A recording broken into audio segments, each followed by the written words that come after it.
Okay, we have a 2008 Audi A6 3.2 liter FSI engine, and we're gonna replace the thermostat and clean the intake manifold runners. And we got an original thermostat that's leaking. Comes with the housing, so we're gonna replace this bad boy. First, we're gonna remove the covers. They pop straight up. They have this little ball head clips that hold them down. Don't break it. Take them off carefully. Set them aside so you're not gonna scratch them. We're gonna remove the intake hose. All the vacuum lines are in the way. Disconnect all the electronic connectors to all the solenoids.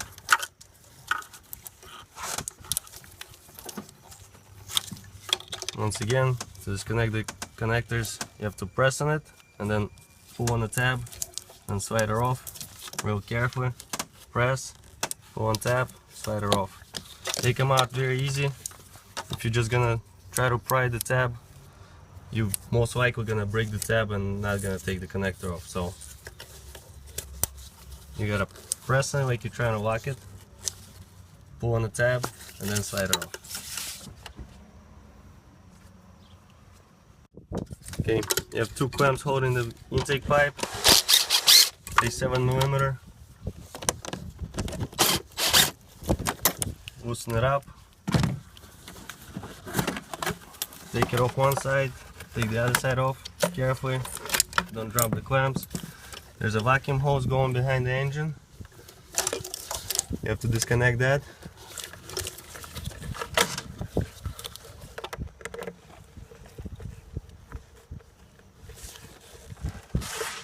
Just slide the hose off the connector. Be careful, don't break it off.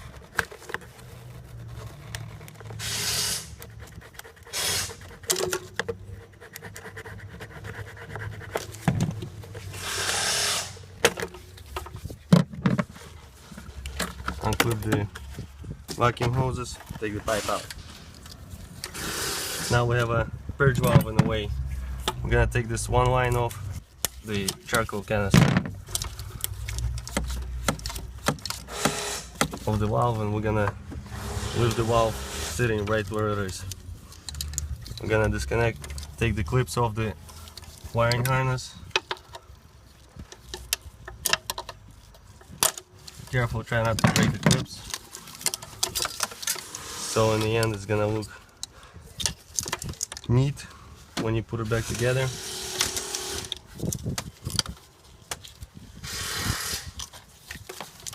You have a big breather hose going into the intake in the back of the throttle body. It's holding by a T20 little screw right over there. Gotta take that out.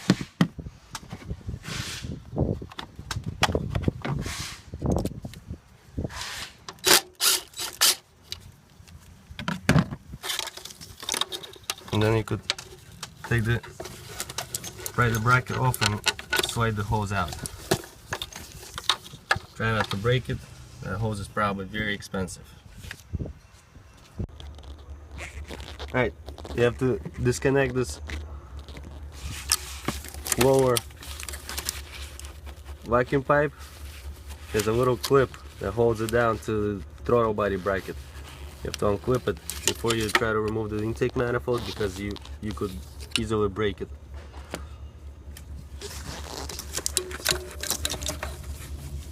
Just press on the tabs on the side of the clip and it's gonna come off.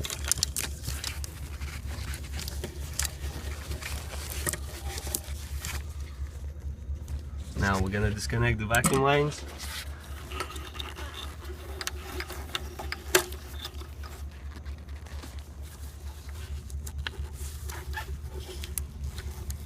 Be careful with these little plastic lines. They're very brittle, so be very careful when you're disconnecting these lines.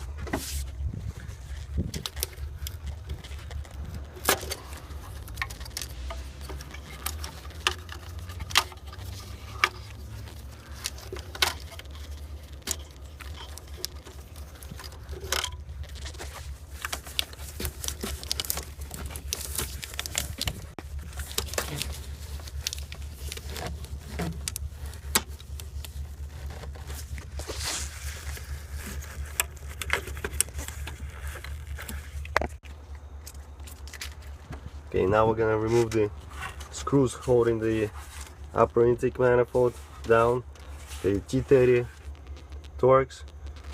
Make sure you don't strip them, and make sure when you tighten them by hand. They do not need a lot of torque. If you strip one of the threads in there, you're gonna end up in changing the intake manifold. You don't want to do that, so be very careful.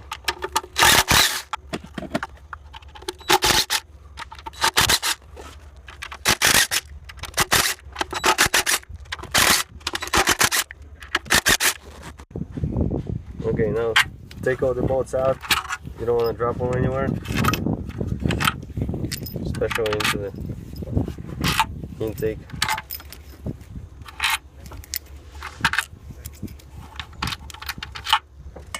Don't lose them. It'll be very hard to find a replacement screw unless you get it from a dealership. There's also little grommets under the bolts. Don't take them out, leave them in there. And now the intake manifold is free to come out. You might get glued onto the lower intake a little bit, but just yank on it a little bit and it's gonna come out. Be careful not to break that hose behind the manifold, and then you can lift the manifold out. Now if you want to replace the thermostat is right here. Now you got all the access to the thermostat you need, but we're gonna remove the lower intake runners and clean the intake ports. Okay, you're gonna need a 17mm wrench.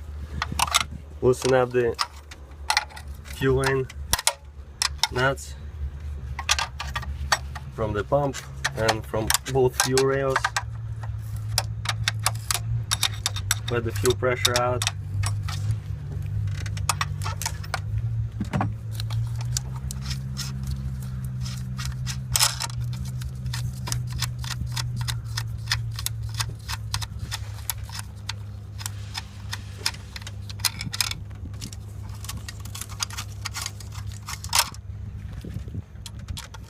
Take the bolts out that hold the fuel lines down. Make sure not to misplace them when you're putting it all back together, because there are a couple of different ones.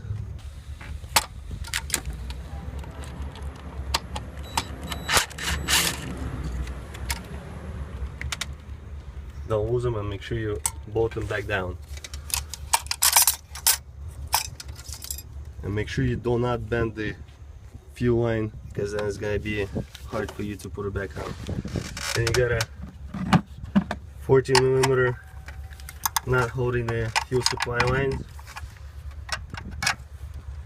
Remove them both from the fuel pump and from the fuel rail.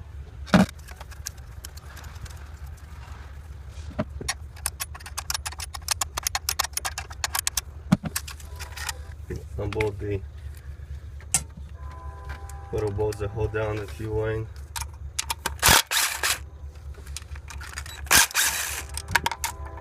Don't lose them.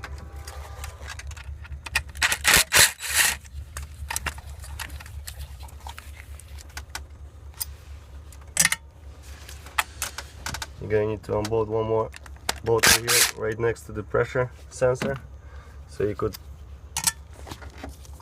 take the line off and set it aside.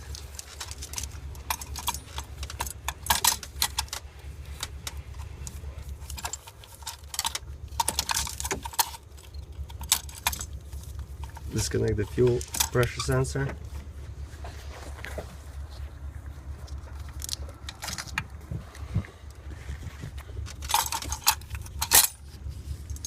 And just set it aside. Try not to get any of the fuel on the body parts. It could damage the paint. Now disconnect the high pressure fuel pressure sensor. and you could take the lower runners off. So you're gonna have to disconnect the flopper, position sensors and actuators.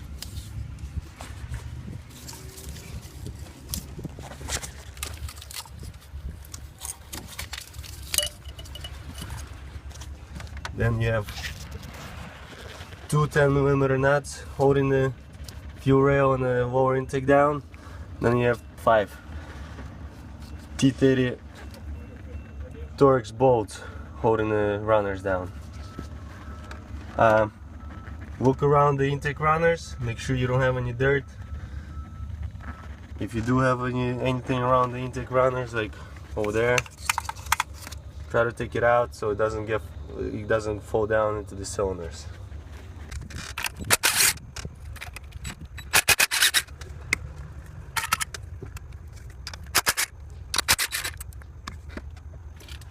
Once again, make sure you don't lose any bolts or nuts. Especially make sure you do not drop them into the intake. If your valves are open and you drop a nut in there, it could go straight into the cylinder, and then you have a huge problem. Take the bolts out.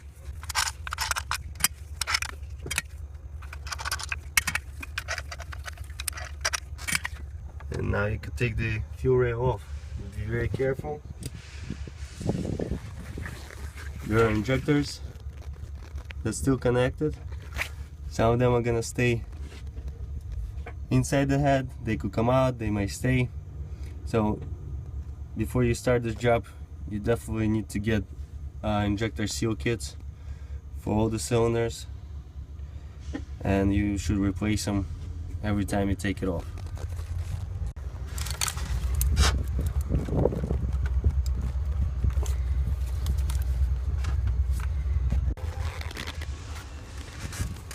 The lower runner with the fuel rail might need a little force to come out, pulling force. Make sure it's not bolted down anywhere, and just pull on it. To pull it out, you're gonna need to wiggle it around, and then you should be able to pull it out. So there you go. And we got this right side intake off. Like I said, you have to wiggle it, be very gentle, pull it off. See, the intake came out, the injector stayed in place. All the seals are stayed in the intake manifold. So we're gonna replace the stop seals. We're not gonna take the injectors out, so we don't have to replace the lower seals. Now we're gonna work on the other side. One more thing you have to note, see that there is a flapper inside the intake runner. You have to note the position of the flapper, because you could reinstall the intake and it's gonna be, the flapper could get on the other side of the divider, and then you're gonna need to take the manifold off again. So note the position of the flapper.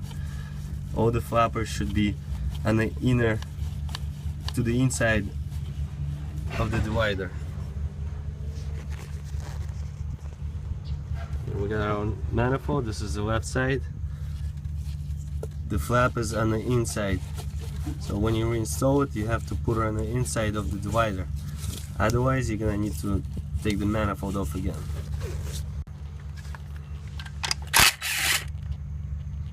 Now we unbolt the left side manifold.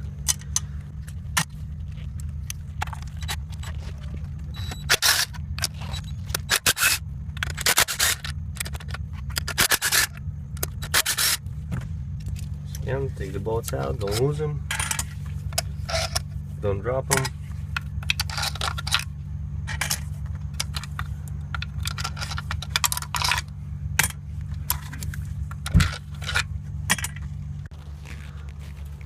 Once the bolts are out, wiggle the manifold.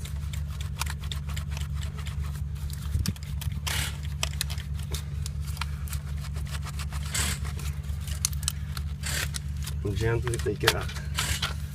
Yep, it's out. See the same thing. You got some fuel leaking out. Your injector stayed in the head.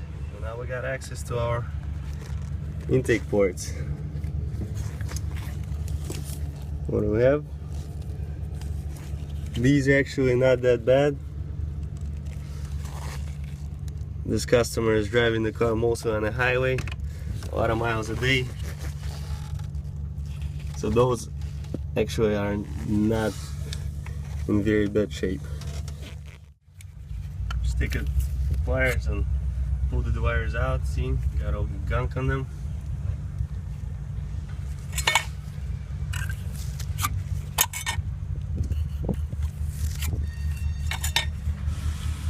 I'm gonna set the dividers into a separate container, let them soak so it's easier to clean them off, and start working on the intake runners.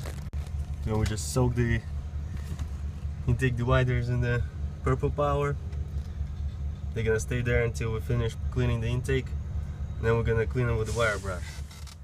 The dividers that the intake valves are actually kind of gunked up. So let's start cleaning.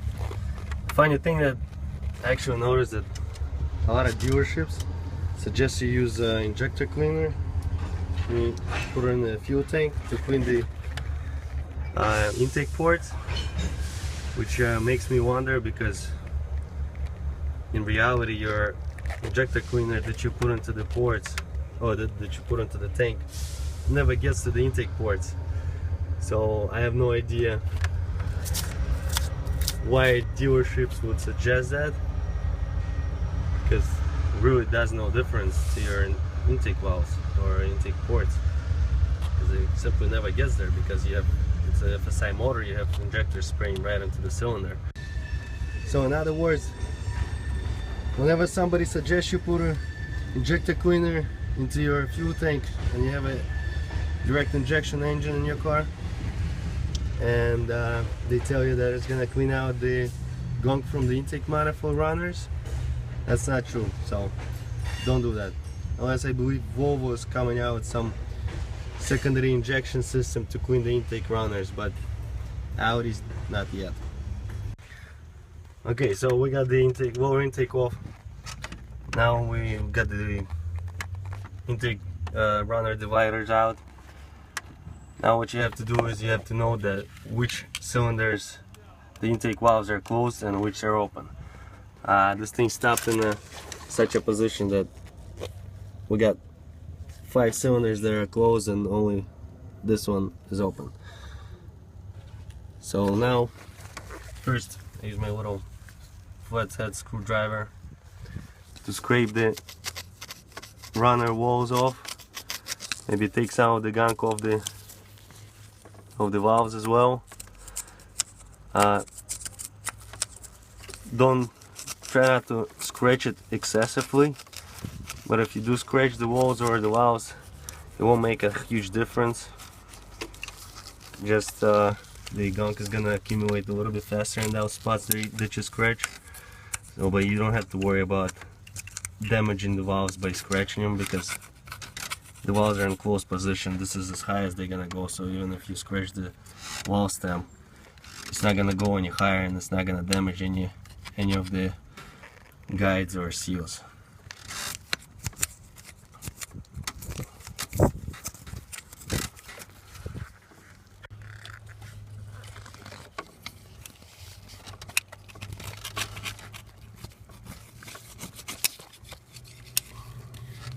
So yeah, we're gonna scrape it up like this and use a shop vacuum as much stuff out as we can, and then we're gonna cover up our injectors so none of the gunk is gonna get inside them and clog them, and we're gonna start soaking and cleaning it with the wire brush. So yeah, we did a little bit of scraping on the intake ports, got our little injector covers. Don't ask me where I got them. Those are just little caps of fuel filters or something like that. We could see now down the runner hole, got a little bit of gunk in there. I'm gonna try to vacuum it out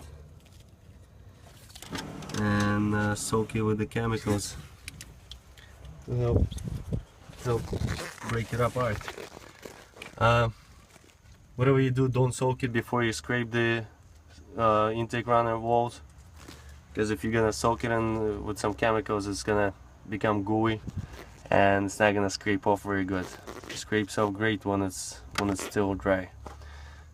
That way you could vacuum it out instead of just having a headache of cleaning it off little bit by little bit. So don't soak it before you actually scrape it off, then vacuum it out, and then you could soak it.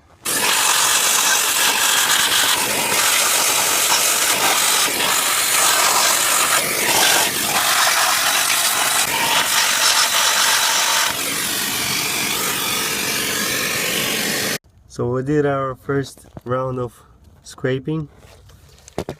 This is, and vacuumed it out. This is how it looks now. Make sure you scrape off as much gunk as possible while it's still dry before you soak it, because otherwise it's gonna be a little bitch to get it out. So now we're gonna soak it with a 2+2 gum cutter and let it sit for a couple of minutes and start wire brushing it. Yeah, we use this 2+2 gum cutter.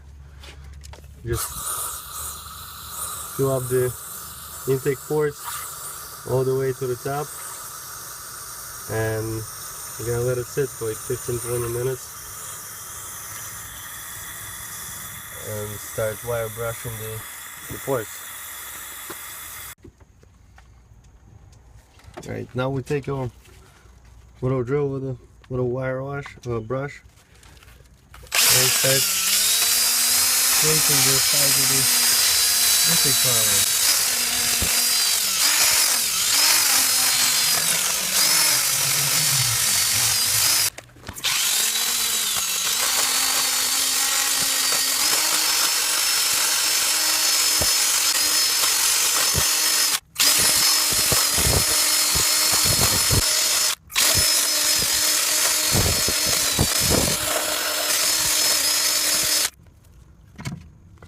Alright, so now we're gonna suckle the 2+2 out of the intake runners with a little fluid evacuation pump and see what happened in there. Keep on cleaning it. Alright, so it's been soaking for a while. We got a little wire brush over here. We're gonna try to take off as much gunk as possible with this wire brush.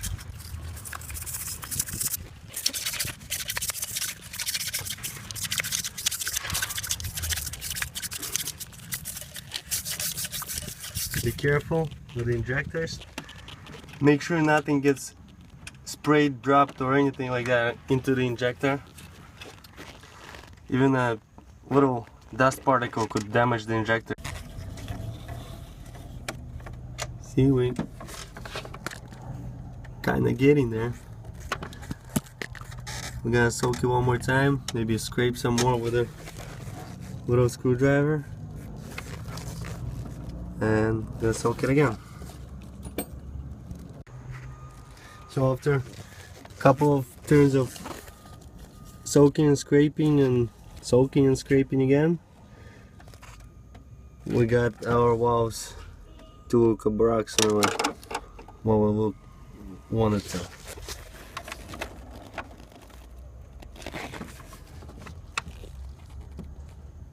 Now we're gonna work on this last cylinder that's still open.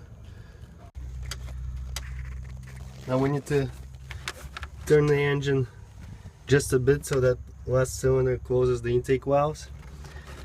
You can't really crank it because you still have injectors in there. If you want to crank it to get it to the spot where you need it to be at, you're gonna need to take the injectors out, otherwise they're gonna shoot out, most likely get damaged. Or like I do it, I just turn it by hand over these two pulleys. I have a little wrench that goes on these three bolts over here. Just slowly and little by little, I'm gonna turn it by that pulley. So here you go. Now this little tool, it's a water pump tool for older Volkswagens. It fits right on top of those 3 bolts and a water pump pulley.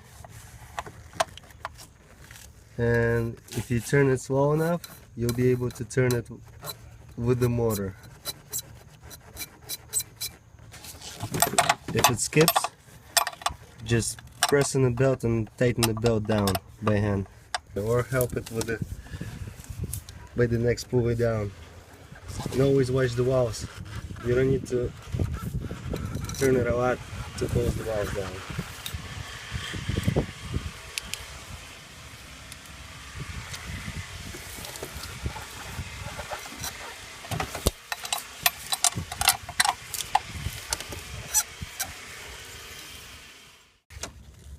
Now we got it to close the valves. Sprayed a little bit of a 2+2 just to check if the valves are actually closed and sealed. They are sealed. Now we're gonna scrape it and do the same thing to this cylinder as we did to the other ones. And we'll fill it up with 2+2 gum cutter. But make sure when you do that the neighboring cylinders are not open, so you don't get anything inside the cylinders. Gotta fill it up and use our little wire brush.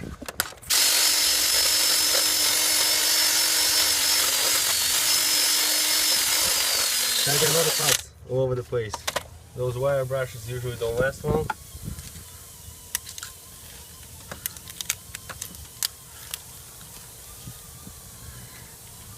So we're gonna need to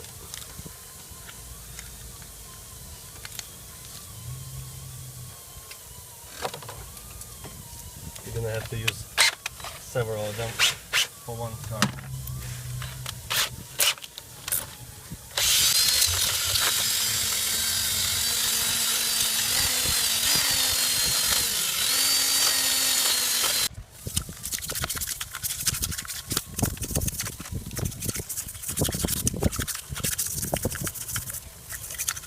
And once again, if you decide to crank the car to close or open some of the intake valves, make sure you do not have injectors in there, or you could also take the spark plugs out. That way you're not going to have any compression and they're not going to shoot out. Otherwise your injectors will shoot out and will get damaged, and they actually may injure you as well.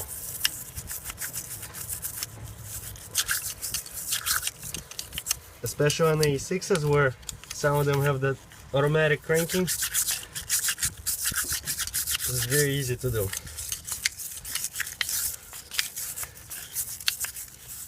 You do not want to see that happen.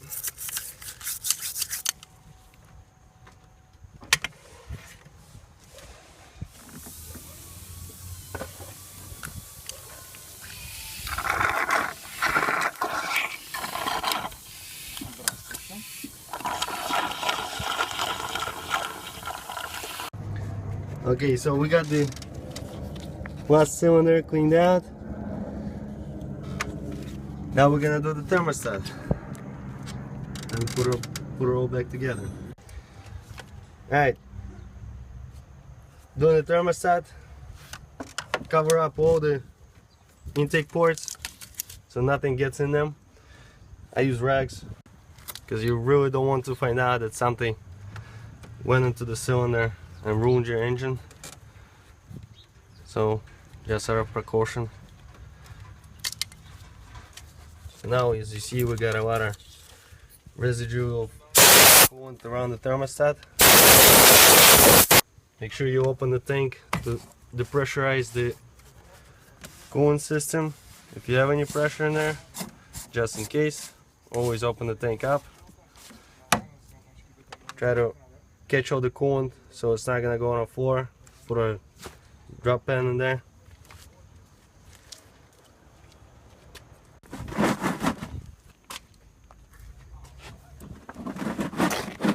And now you could unbolt the thermostat.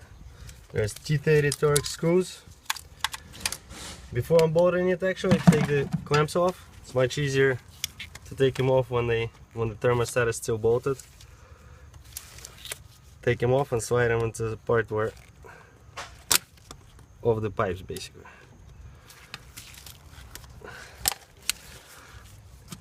Be careful, this pipe over here is plastic, don't break it. In reality, to change the thermostat, you gotta take the pipe off because this hose is not gonna come off with the pipe in place.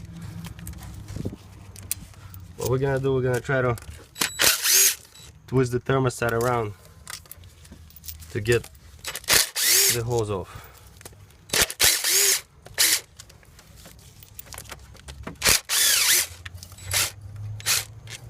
Don't drop or lose any of the bolts. You're gonna need to take this bracket off over here. T30 Turks as well. It's in the way.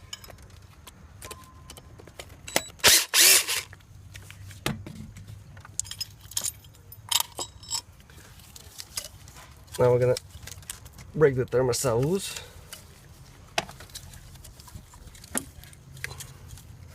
We're gonna take a pick tool, walk that hose off the coolant pipe. Be careful not to damage the hose.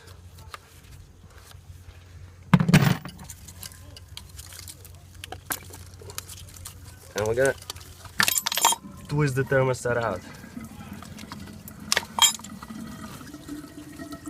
See, it worked. See, the thermostat housing was cracked. Take the gasket off.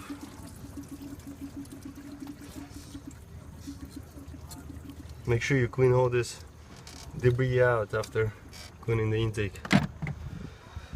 Now we're gonna have to take a little sandpaper or a cookie tool like we're gonna use right now and clean the surface so it's clean and doesn't have the old gasket or any other stuff on it.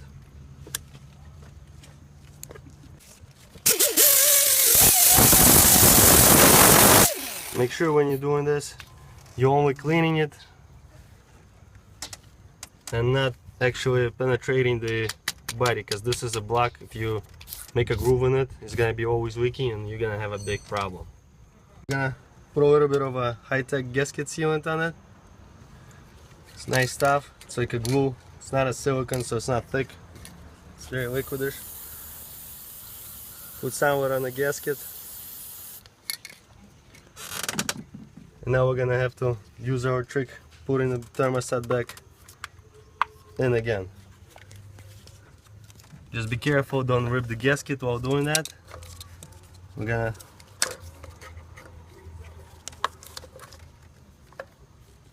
put the thermostat hose like this and try to twist it in. Be very careful not to damage neither the thermostat or the coolant pipe. You could use some lubricant on the pipe so it goes in easier. There you go. There.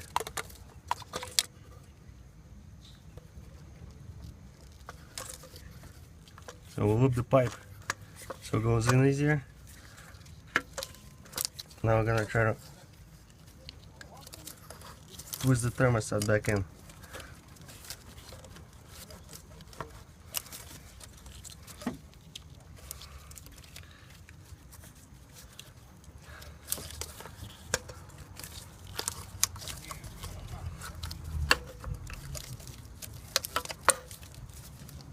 You could also try to do this. Try to put the hose on the coolant pipe first. Bring the clamp back in. And move the thermostat clamp off of it so you have more flexibility in the hose.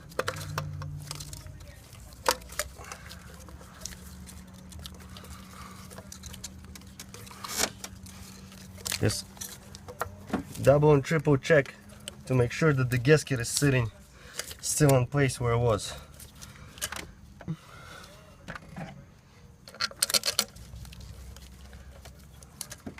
Now put the bolts back into the thermostat.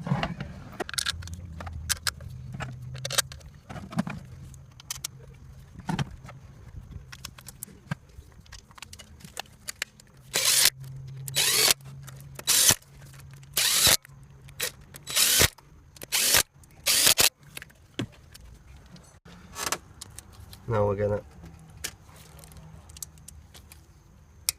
torque it down.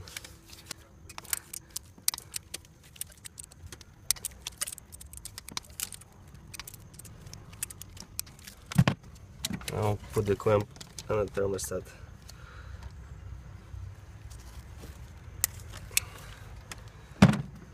Now I would suggest before you put everything back together, fill the coolant back up and pressurize the system, just in case if anything happened to your gasket, so you don't have to take the intake manifold off again in order to fix it.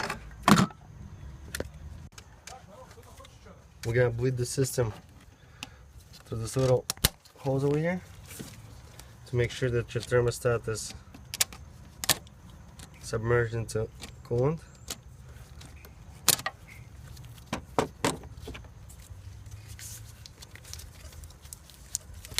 Just be careful, work the hose off the coolant pipe. Be careful not to break the pipe and not to rip the hose.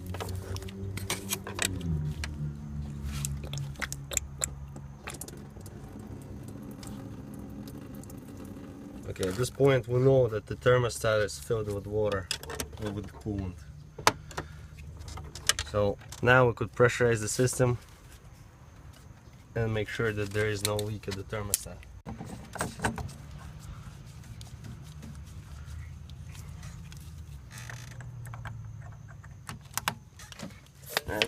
Pump up the coolant system up to 15 psi. Do not exceed 15. 15 psi is when your valve on your coolant cap, this thing opens at around 15 psi. So do not pump it more than 15. You could damage the coolant system. 15 psi is safe. Make sure there is no leaks at the thermostat, which looks like we're good. And you could put it together.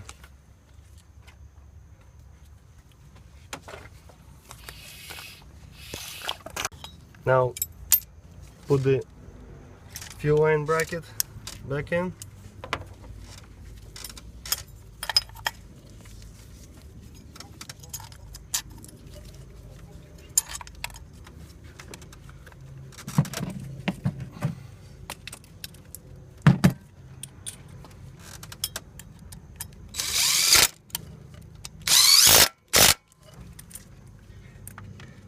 And you could start assembling the intake manifolds. Make sure you got no debris laying around those rags that you covered up the intake ports with.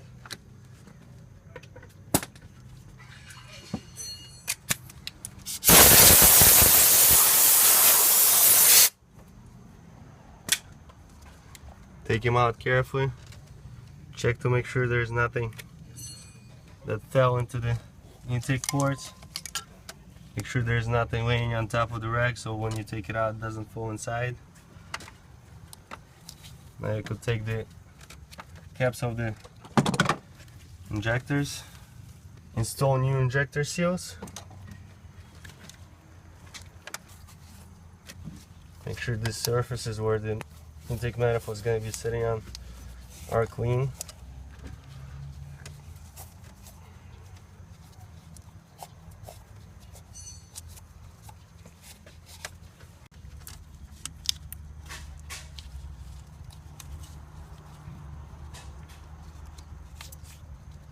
Now, make sure you lubricate the seals. If you're not going to lubricate them, you will damage them. Also, when you take it out, there's a little washer right under the seal. It's a plastic washer right over there. This washer goes under the seal. This washer is there to prevent the seal from getting pushed out by the fuel pressure. If you put the washer on top of the seal, you will have a leak. So make sure that washer is below the seal. Now we're gonna clean the port dividers.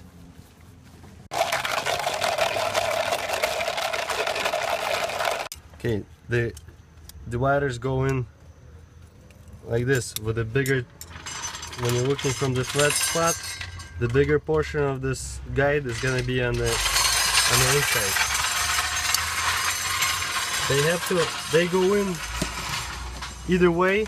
If you force them in, they will go in, but the other way is not not like it's supposed to be. So make sure you could put them in with your finger. If you need to force it in, it means you putting it in wrong.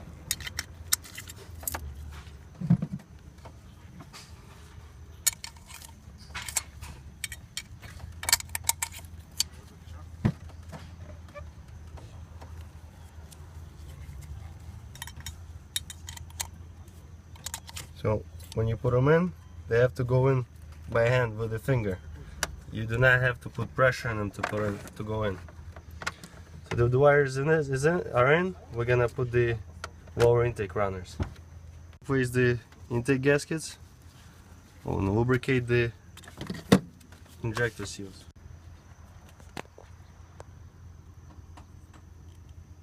Try not to get her into the injector itself. And if your grease is not contaminated, you'll be fine, but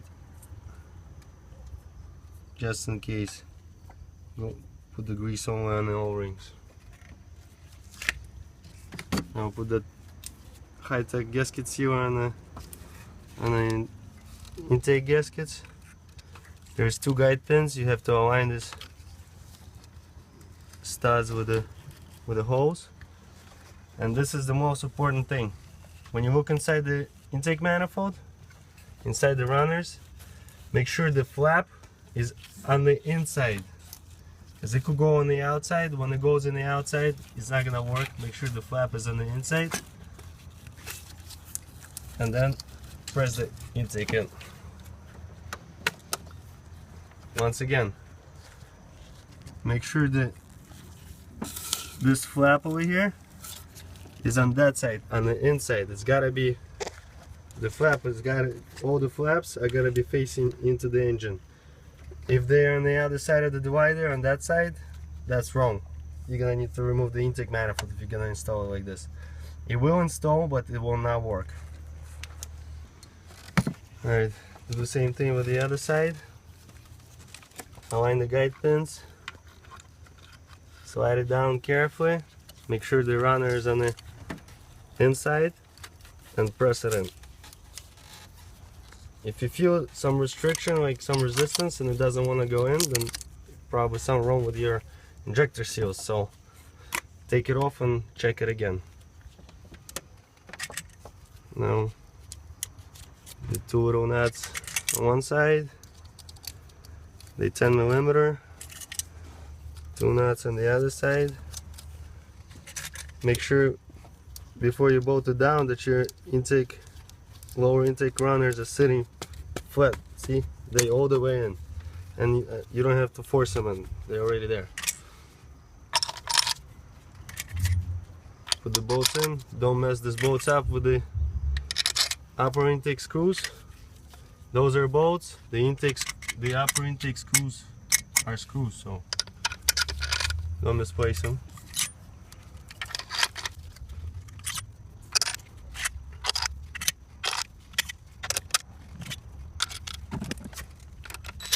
Tighten up from the outside inwards. Try to do it evenly.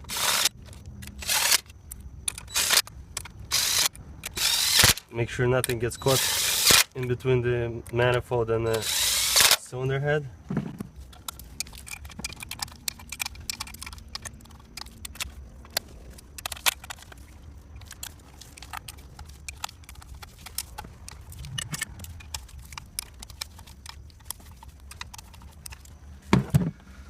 Now we're gonna need to attach all the connectors to the intake runner sensors, position sensors,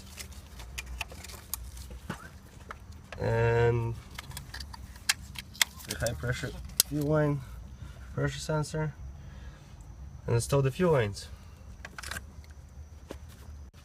Now we're gonna need to reinstall the fuel supply line. Be careful, don't break this plastic hose. Make sure the pump aligns perfectly and start threading the nuts in on the pump and on the fuel rail before you actually bolt down the line to the brackets and everywhere else. This is a 14mm wrench you're gonna need. Tighten it up.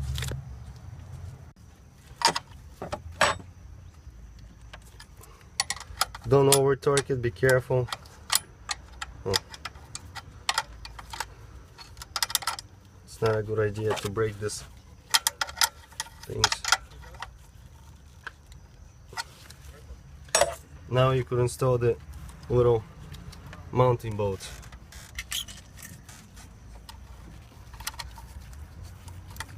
Remember the T30?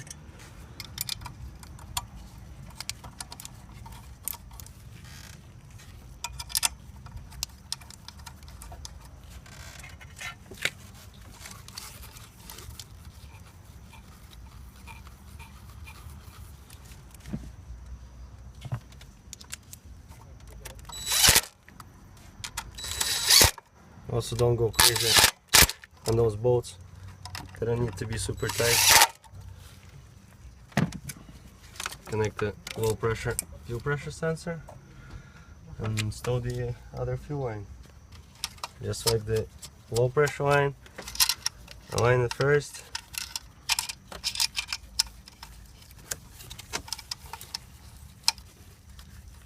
Make sure you can thread it in by hand.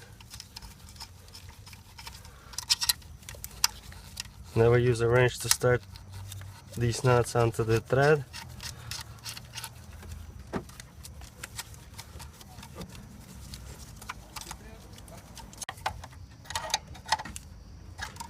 Tighten the fuel lines.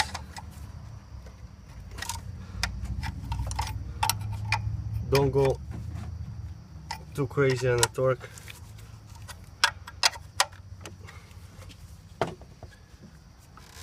Put the securing bolts back in.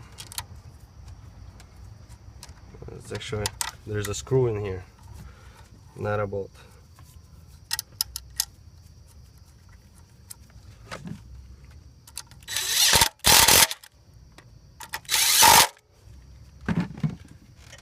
Got this little G20 bolt holding this line over here. Oh, G20 screw.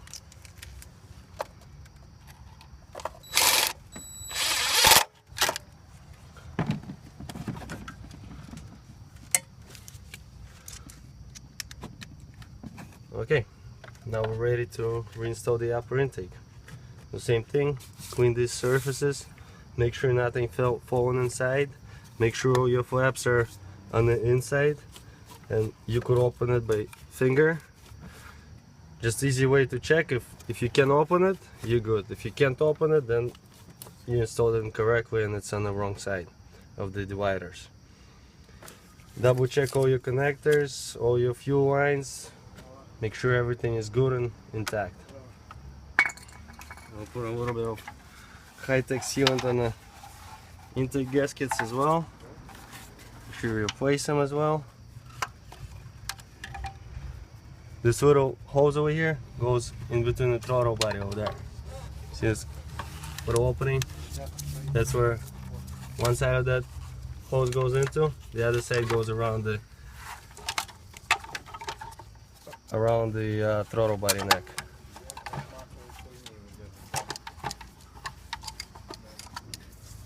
Move this breather hose around. Your intake should sit flat. Make sure your hoses are in the right spots. Connect them all. Make sure you connect them all. Clip them. Make sure you got all the wiring.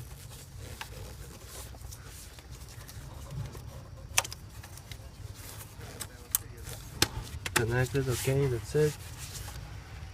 Before you bolt it down, try to make sure all your lines and everything is ran the proper way, because this intake is not a good idea to actually unbolt it several times, because the threads are plastic and it's holding by the screws.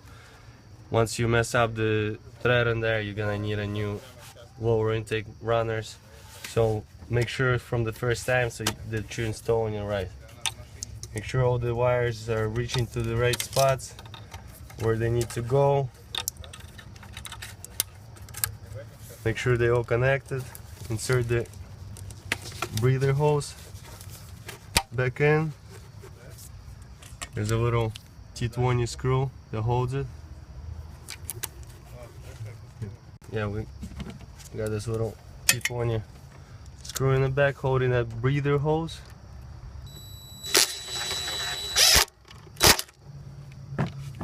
It's tight. Clip all your connectors back up. There's that little plastic pipe that gets clipped into the bracket on the throttle body. Clip that in. Basically connect everything and make sure that everything fits properly before you actually bolt down the intake. Well, we're gonna connect these two plugs later on. So looks like we're good. I'm gonna put the screws from the intake manifold in. Tighten the intake manifold by hand. I don't torque it down, just you gotta go by feeling, because every time you take it off it's gonna need less torque to get tight, otherwise you're gonna take that thread right out. Okay, I'm just gonna put her in. That's not tight enough.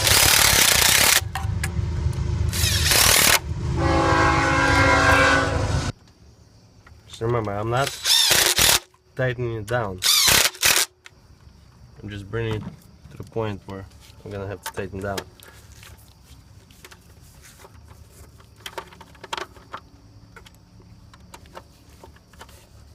And I'm not torquing it down, I'm just going by hand feeling. Because these things are very, very easy to break.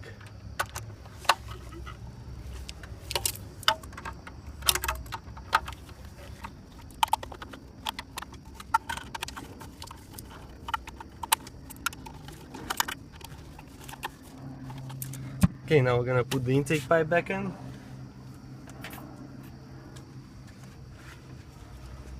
Where did our clamp go?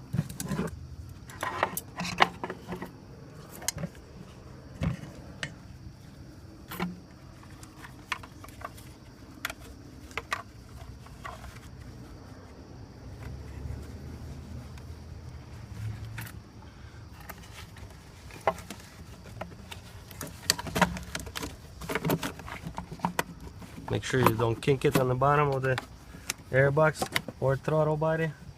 Oops.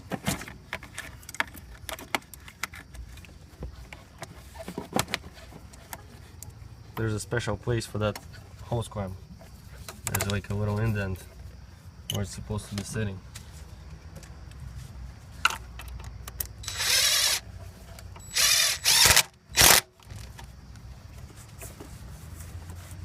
Tighten both of the clamps up.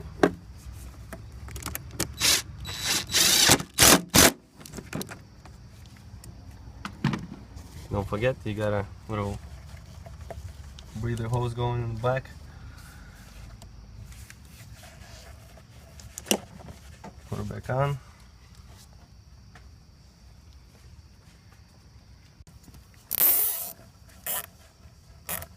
Put a little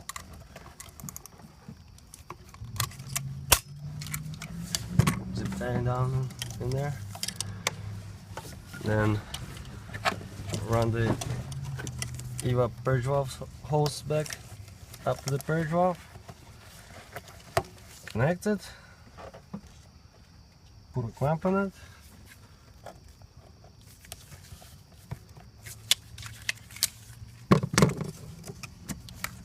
Connect the purge valve.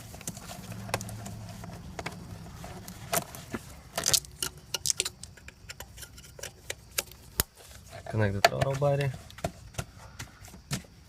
Check everything that you did everywhere under the hood. Make sure you didn't leave anything out. Clean the working area and start the car.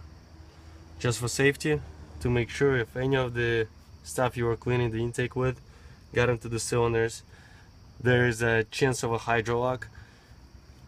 Just to be sure that that did not happen, take the spark plugs out and crank it first couple of times without the spark plugs in there.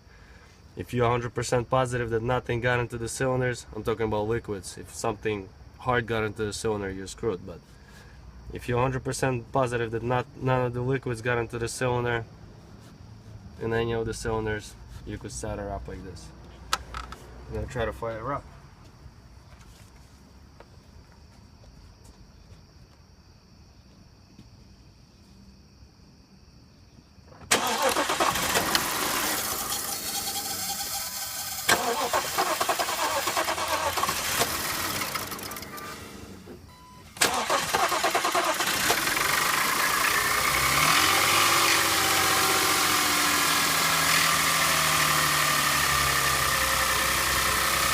The reason why it didn't start right away is because, number one, we have some chemicals that definitely got into the cylinder, just a little bit. Not enough to cause the hydro lock, but they still got into the cylinders. And number two, our fuel system was empty. That we needed time for it to build up the pressure for it to be running okay. After a couple of, probably 20-30 seconds, it's gonna straighten out, gonna stop misfiring, and it's gonna start running alright. So that's it, we're all done. Clean the engine bay, we're all good to go.